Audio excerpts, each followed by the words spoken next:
주보에 보시면요, 오늘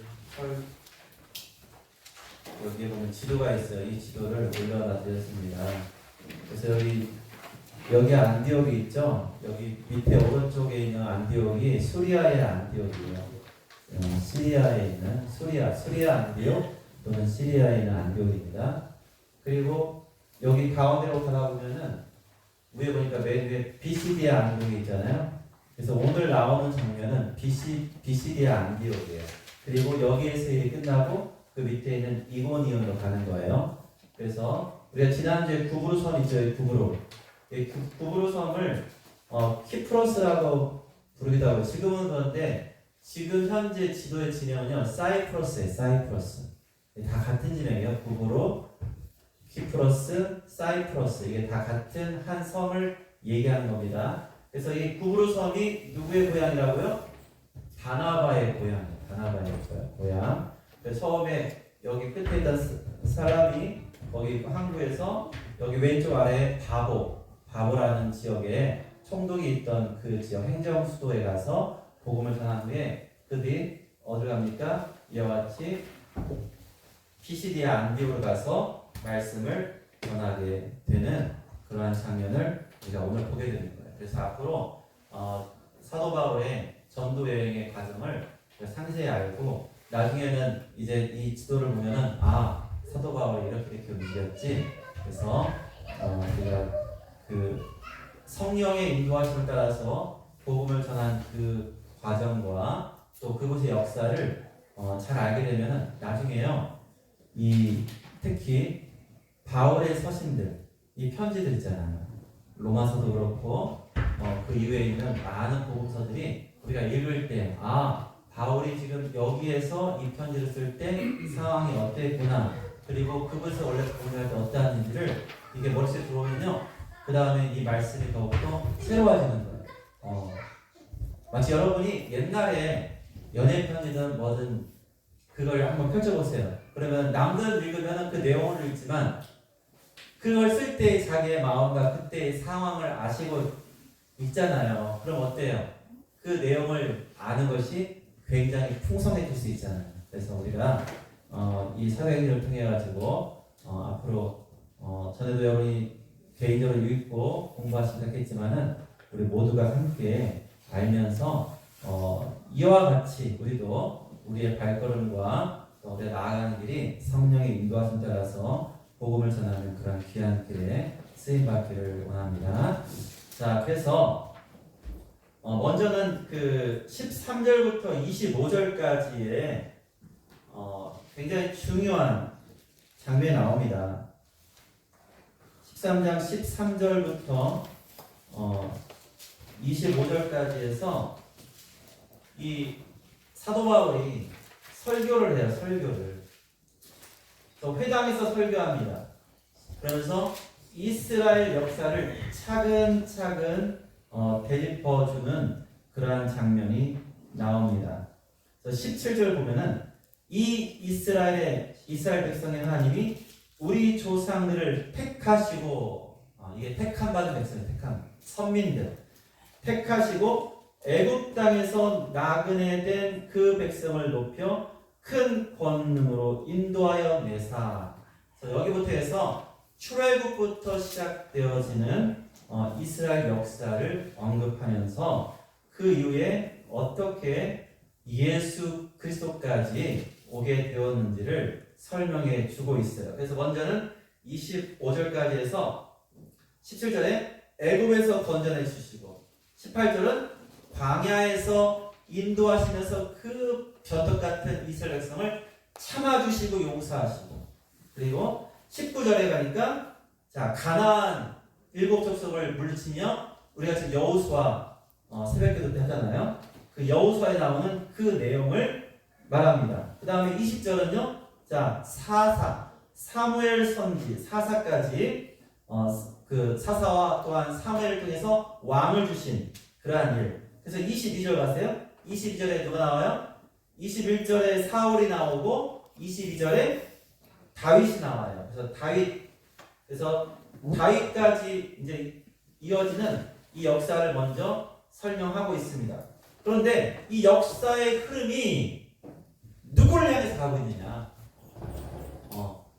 자, 출애굽해서 광야 생활을 하고 가나안에 들어가서 일곱 족속을 멸하고 그걸 차지하고 나서 사사 시대와 이제 왕정 시대에서 다윗까지 가는 그러한 장면이 먼저 설명하고 있는데, 자, 그 장면 곳곳에 바로 이와 같이 하나님께서 이스라엘 민족을 택하시고 이끄시면은 이 모든 것이 예수 그리스도를 향해서 나아가고 있다는 것을 지금 말해주고 있는 거예요.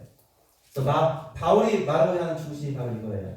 하나님의 역사, 하나님이 역사를 주관하시는데 너희의 과거의 조상들이 살아왔던 이 모든 과정에서 하나님이 친히 일하셨어. 뭘 위해서? 예수 그리스도로 향해 가는, 우리 인류의 구원자이신 예수님으로 향해 가는 바로 그것을 우리 하나님이 이끄신 거야 라고 그들이 잘 알고 있는 역사 이야기를 하고 있습니다. 그런데 그 역사에게는 항상 찬란한 기쁨과 어떠한 업적만이 나타나는 것이 아니죠. 넘어지기도 하고 고난도 있었고 힘든 시절이 많이 있었습니다. 그런데 그 모든 순간순간들도 하나님은요, 모든 것을 통해서 바로 예수 그리스도를 이 땅에 보내시기까지의 과정으로 삼으셨다는 것을 이야기하고 있어요. 그래서 특별히 15절을 한번 보세요. 15절 보면은 율법과 선지자의 글을 읽은 후에, 자, 지금 바나바와 바울이 배 타고 밤빌리아에 있는 버가에 이르러서 거기서 이제 문제가 생겨요. 처음에. 자, 바나바의 조카인 마가, 요한이라는 마가가 아이고 힘들어 하고 가요. 돌아가 버렸어요. 그러나서 이제 버가에서 이제 위로 쭉 올라가서 비시디아 안디옥에 이르러서 회당에 모여서 사람들에게 율법과 선지자의 글을 읽고 난 다음에 그와 같이 하나님의 말을 권하는 장면이 바로 이 장면입니다. 그래서 권면이라는 말이 나오죠. 자, 율법과 선지자의 글을 읽은 후에 회당장들이 사람을 보내어 물어이르되 형제들아, 만일 백성을 권할 말이 있거든 말하라 하니. 자, 여기서 권면하다라는 뜻이 나와요. 권하다. 자, 이때 권면, 그러니까 회당장들이 바나바와 바울을 선대하는 거예요. 와서 말해라. 근데 그 말이 그냥 하는 거야. 권면해라. 권하라는 거예요. 여기에 써 있는 그 원어의 의미가 좀 우리가 주의 깊게 봐야 돼요. 이게 파라클레시스라는 이 단어는 뭐냐면은 바나바와 바울한테 지금 권하라 말하라고 했는데요. 그 말은 뭐냐면 너의 입술로 하나님의 음성을 듣게 하라는 뜻이에요. 그러니까 여기서의 권하다라는 이 뜻은, 파라클레시스라는 것은 마음속에 용기를 일으켜주는 하나님의 음성을 들려주세요. 그러니까 지금 뭐라고 해요? 회장장들이 바나바와 바울이 왔는데 그들에게 뭐 하는 거예요? 하나님의 음성을 들려주세요. 하나님의 뜻을 들려주세요. 라고 지금 그렇게 권하는 거예요. 그러니까 우리가 그냥 설교 듣겠습니다. 자, 말씀 읽겠습니다. 그래서 어떤 교회 목사님은요, 어떤 교회 그냥 아는 박선희 목사님, 소망교회 박선희 목사님, 지금 원로 목사님이시지만 연세가 이제 그분도 거의 90이 가까워지실 것 같은데 여전히 설교하세요. 설교하시는데 항상 말씀을 읽을 때 이렇게 말해요. 오늘 본문의 이 말씀을 읽을 때 살아계신 하나님의 음성을 듣기를 원합니다. 우리가 본문을 읽기 전에 우리 다 같이 봉독했잖아요. 그도 같죠? 그때 먼저 이벤트를 해요. 이 말씀을 읽을 때 하나님의 살아계신 하나님의 음성을 듣기 원합니다. 하고 시작해요. 그렇죠? 이 하나님의 말씀이니까 살아계신 하나님의 음성을 들려주세요. 이게 권하다는 뜻이에요.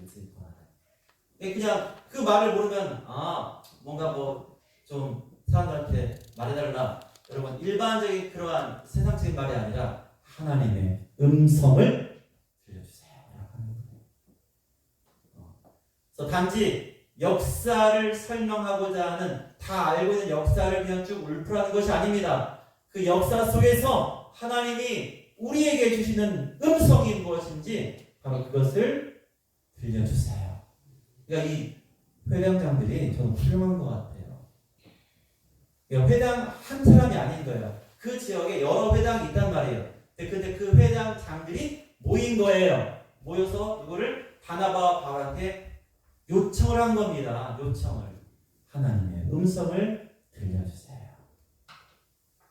그래서 지금 바나바와 바울이 이렇게 하나님의 말씀을, 그래서 그 말씀 속에 있는 하나님의 음성, 그 뜻, 그냥 알고만 있는 지식, 광야 생활, 출애굽 다 빠삭하게 알아요, 유대인들은.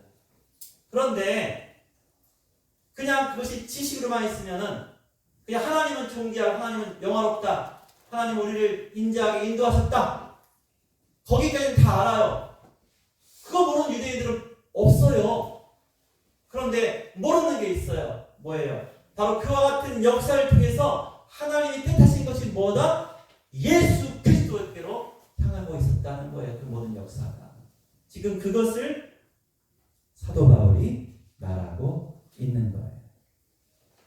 여러분, 한 사람의 인생도, 우리가 나아가는 이 길도, 내가 태어나고 자라고 공부하고 직장 가고 결혼하고 이렇게 살아가는 인생도 그냥 살아간 것 같지만 하나님이 인도하셔서 하나님의 길로, 하나님의 은혜의 길로 인도하시는 거라는 걸 알게 되면 여러분, 그것이 얼마나 감사해요.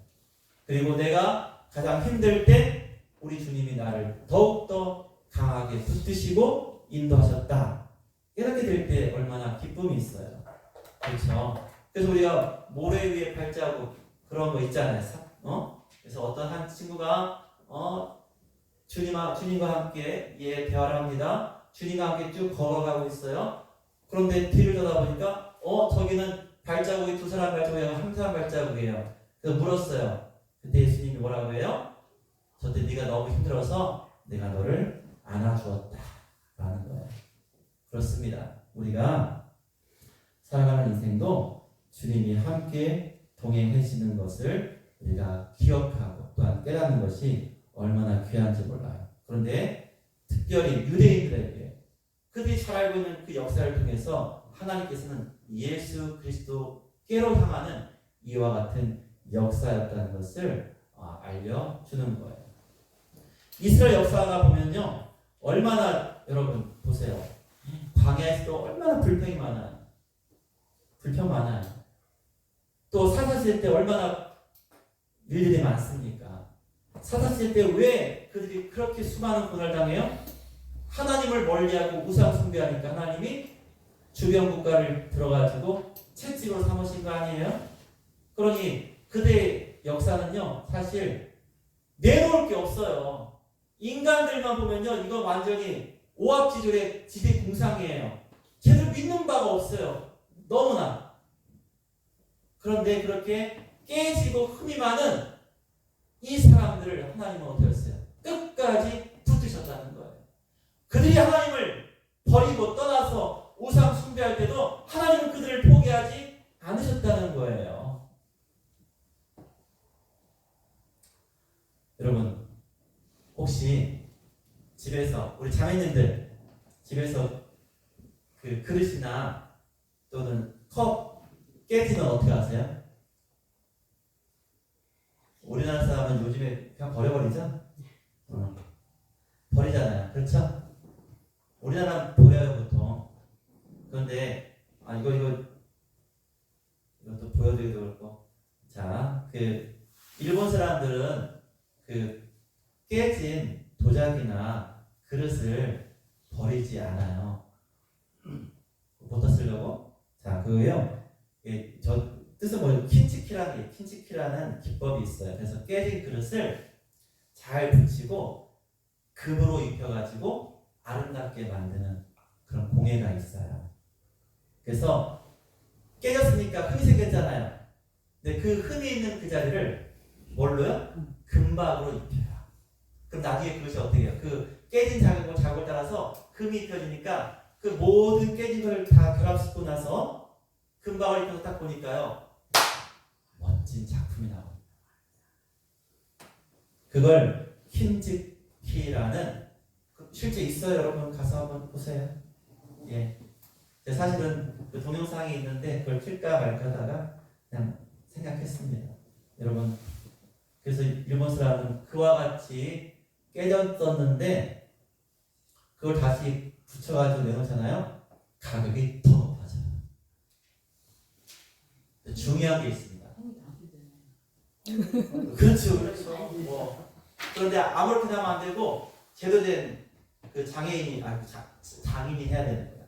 그러면은 훨씬 더 고귀한 글 되고 그 깨졌다는 것 때문에 그것을 버리는 것이 아니라 더 귀한 거예요. 그래서 귀한 손님이 왔을 때 그렇게 깨졌던 것을 다시 붙인 그 퀸스키 그릇을 내놓는 것이 극진한 대접에 속한대요.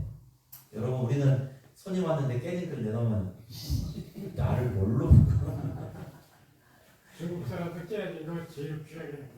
아, 그래요? 조금 이빠지면은 그게 아주 그 최고 손님자리다. 맞아요. 이건 내가 좀 오래 보관했다. 맞아요. 그러니까 그렇게 조금 흠이 간 것을 오래 보관하는 것도 있고요. 근데 일본 사람들 깨진 거를요 다 붙여가지고 금방을 입히는데 한번 보세요. 유튜브 보면 다 나와요. 예. 자, 뭐냐? 이스라엘이라는 역사를 보면요, 우리 인생들이 얼마나 깨지고 흠이 많아요. 근데 우리 주님이 그 흠 많고 깨진 그 인생들의 그 역사 속의 모든 장면들을 우리 주님의 보혈로, 은혜로 붙여주시고 우리 주님의 보혈로, 사랑으로 덧입혀 주셔가지고 그렇게 오셨다는, 나 자신도 그렇죠. 우리도 그렇지 않습니까? 그래서 우리가 깨어진 마음, 심령 있습니까? 우리 주님 앞에 오세요. 우리 주님 붙여주시고 금박을 입혀주실 거예요. 그러면은 여러분의 삶이 주 안에서 더욱더 귀하게 되는 것입니다. 여러분, 하나님은 실패한 인생을 그냥 버리지 않으십니다. 그리고 이미 오랜 세월을 살아오신 분들, 여러분의 인생 속에 깨어졌던 부분들 우리 주님이 다 보셨어요. 우리 주님이 붙여주셨어요. 그래서 이곳에 함께 있는 것입니다. 자, 그 다음에 26절부터 39절까지 계속 이어지는데요. 이 부분의 핵심이 38절, 39절이에요. 우리 자, 13장 38절과 39절을 읽어보겠습니다. 우리 같이 한번 읽어볼게요.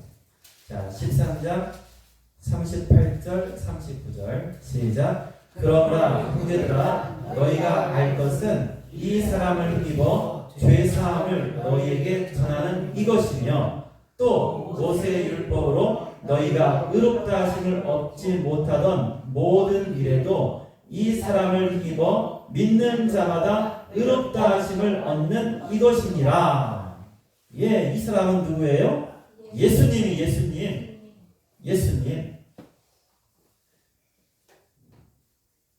이게 아니 그렇게 성경을 잘 알고 역사를 잘 알았는데 지금 피시디아 안디옥의 회당에 모인 그 많은 사람들은요, 성경은 달달달 외웠는데 이 성경, 이 역사가 예수님을 향하고 있었다는 것을, 그리고 그 예수님이 이 땅에 오셨다는 것, 그리고 그 예수님을 통해서 의롭게 되는 것을 그들은 알지 못했어요. 그래서 지금 바울이 이야기하는 거예요.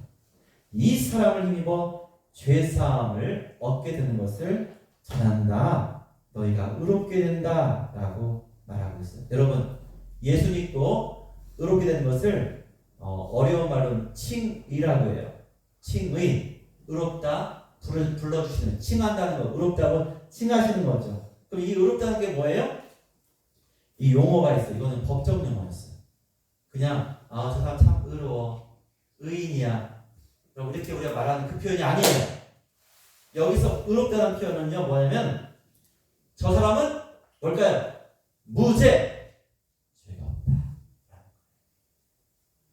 우리가 예수 믿고 의롭게 되었다는 게 뭐라고요? 무죄예요, 무죄.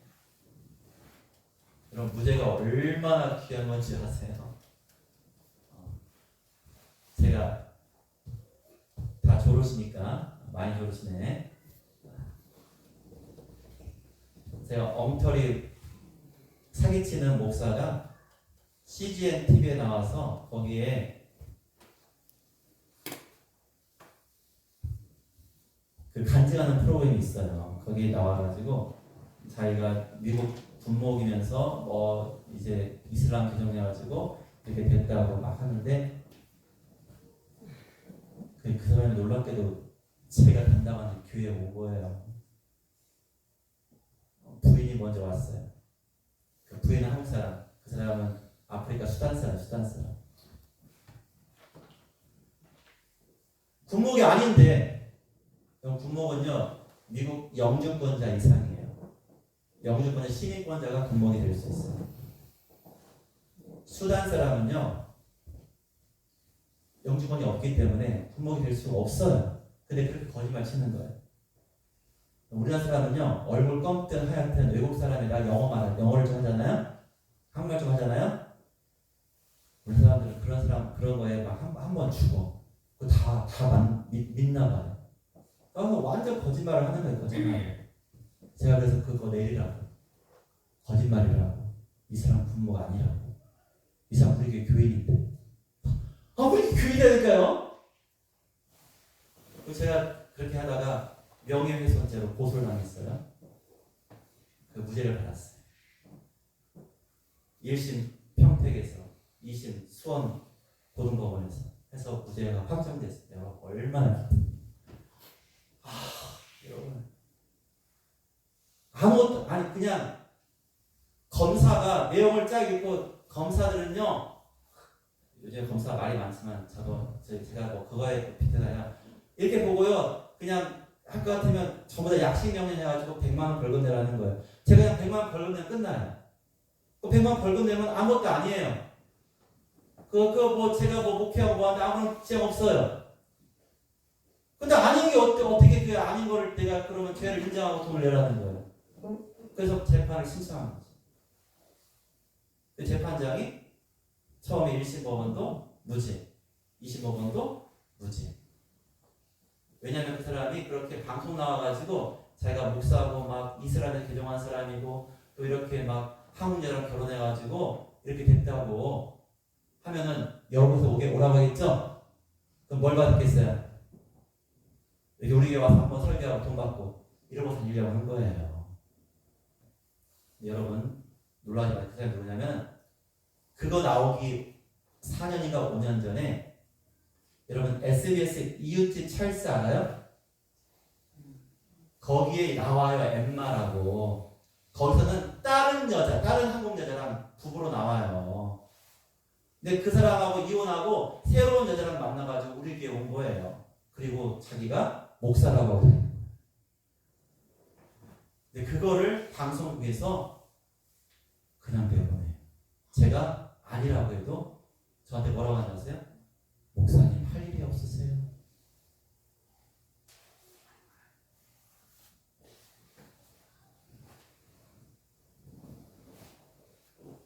제가 사실은 그 사람하고 싸운 게 아니고요. 그 방송하고 싸웠어요. 방송하고. 기독교 방송에 나온 간증 다 고지고대로 믿지 마세요. 거짓말이 훨씬 많아요. 그래서 저는 다음 주에 우리가 여기서 모여서 자기 삶 속에 오래 한 가지 하는 그게 진짜 간증이에요. 여러분 거기 나와서 어마어마해 성교학도 뭐 믿지 마세요. 그런 거 너무 보지 마세요. 그거 은혜 갖고 그냥 끝내는 건 모르겠는데 그 사람들 너무 우러러볼 필요는 없어요.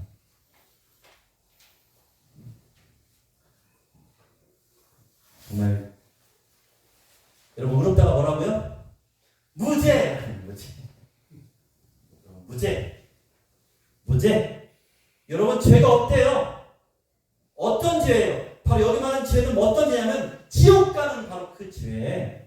그 죄 이제 없어졌어. 지옥 안 간다는 뜻이에요. 죽지 않는다는 뜻이에요. 여러분 영국에는요 우리나라랑 좀 법이 달라요. 달라서 어린 시절에 저질렀던 어떤 범죄 기록이 있으면 어린 시절에 그걸 성인이 돼가지고 만약에 나 어른 돼가지고 사회 봉사를 많이 하면 기여를 많이 하면 그 어린 시절의 죄를 없애주는 제도가 있어요. 영국에 있어요. 근데 그건 뭐예요? 자기 스스로 노력을 해야 돼요. 그런데요 우리가 의롭게 되고 우리가 받은 무죄 선고는 그게 아니에요. 우리가 한 게 없어요. 주님이 하신 거예요. 우리 주님이 우리를 사랑하셔서 값없이 은혜를 주신 거예요. 이게 우리가 받은 의롭다 하심이에요. 여러분 유대인들이 얼마나 여러분 유대인으로 살아간다는 게 쉬운 일이 아니에요. 그 피 나는 제사를 드려야 돼요. 여러분들이 고기 썰 때는 다 피 뺀 거잖아요 대부분. 근데 어떤 건 뭐 생선이든 뭐든 피를 또 빼내야 되고 모르겠어요. 여기 옆에 이 씨앗깍지면 피를 다 빼야 되나요? 여러분 그게 얼마나 냄새나고 또 징그럽습니까? 그런 제사를 드려야 돼. 그 피를 가지고 나아가야 돼요. 그러면서 또 율법의 그런 규례들은 얼마나 많아요. 제가 말씀드렸죠. 지금도요. 저기 이스라엘은요. 금요일날 저녁 6시쯤 돼, 5시 6시 되잖아요. 경찰들이 시장에 쫙 깔려요. 왜? 좀 있으면 안식일이 시작되니까. 금요일 저녁부터 안식일이거든요. 그러니까 뭐예요? 일하면 안 돼. 그러면 거기에 유대인만 있어요? 아니죠. 이방인들도 있잖아요. 지금 그 나라에는. 이방인들도 울며 겨자 먹기로 다 문을 닫게 만들어요.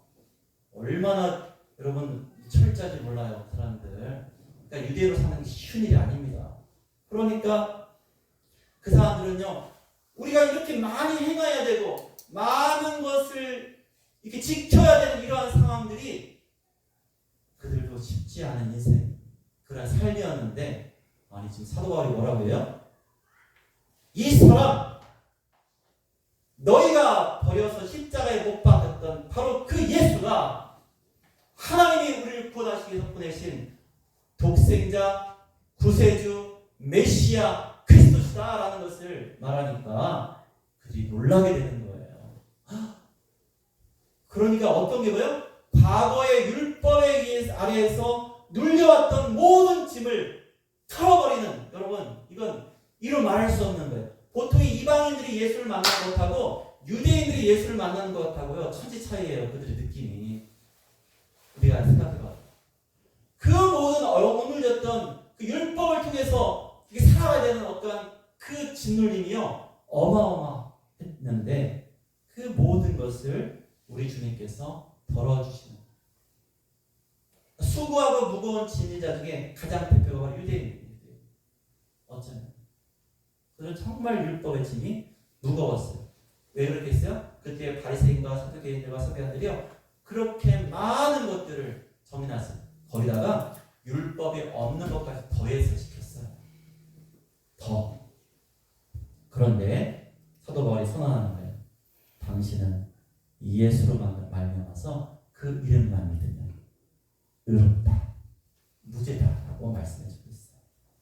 여러분 얼마나 감사합니까? 마지막 40절에서 52절까지는 이제 싸움이 벌어져요. 여러분 복음을 전하면은 그냥 다 기뻐하고 막 박수치고 야 새롭게 부흥하는 어떤 모습만 있습니까? 아닙니다. 거기에 거센 공격이 들어옵니다. 격하게 여기서 싫다라고 하면 진짜 싫어했어요. 이 바울과 바나바를 싫어했어요. 그래서 격하게 밀어냅니다. 공격합니다. 그래서 사도 바울이 자기 민족과 유대인들 향한 아픔을 가지고 이렇게 말합니다. 너희가 그것을 버리고 46절 중반절에 너희가 그것을 버리고 영생을 얻기에 합당하지 않은 자로 뭐하기로? 자처하기로 우리가 이방인에게로 갔다. 이렇게 말하고 있어요. 이것은 사실 바울에게는 아픔이었어요. 이런 바울의 아픔이 로마서 9장, 10장, 11절에 나와요. 그러면서 그도 원래 유대인이잖아요. 그가 누구예요? 그 어느 지파 사람이에요? 베냐민 지파 사람. 그리고 그 어떠한 거에서 그게 원래 바리새파예요. 그게 바리새인이에요 원래. 그리고 율법적으로도 가말리엘 문화에서 율법을 공부했던 그러한 사도 바울. 그러면서 자기 민족을 사랑했어요. 근데 하나님의 뜻에 의해서 이와 같이 이방인으로 향하게 되는 그러한 모습으로 지금 맺고 있어요. 여러분 전도에 실패했다고 실망하지 마십시오. 어쩌면은 하나님께서 그 사람 마음 문을 결국 열으시는 분은 하나님이시기 때문에 우리에게는 잠시 다른 사람의 문을 또 두드리게 하실 수도 있어요. 포기하는 건 아닙니다. 그런데 하나님의 뜻에 따라서 우리는 나아가야 됩니다. 항상 나아가야 되는 거예요. 그래서 내가 가정이 어렵습니까? 직장을 두드리세요. 직장이 어렵습니까? 내 친구들을 두드리세요. 내 이웃을 두드리세요. 그래서 끊임없이 우리는 복음을 전하며 그 복음이 이루어낼 놀라운 무죄 선언, 예수 믿고 그렇게 새 삶을 얻게 되는 놀라운 일에 우리가 쓰임 받아야 될 줄 믿습니다. 그래서 우리 하나님께서 가장 기뻐하시는 그 일에 바울과 바나바처럼 충성하며 또한 순종하시는 우리 모두가 되시기를 예수님으로 축원드립니다. 아멘. 기도하겠습니다.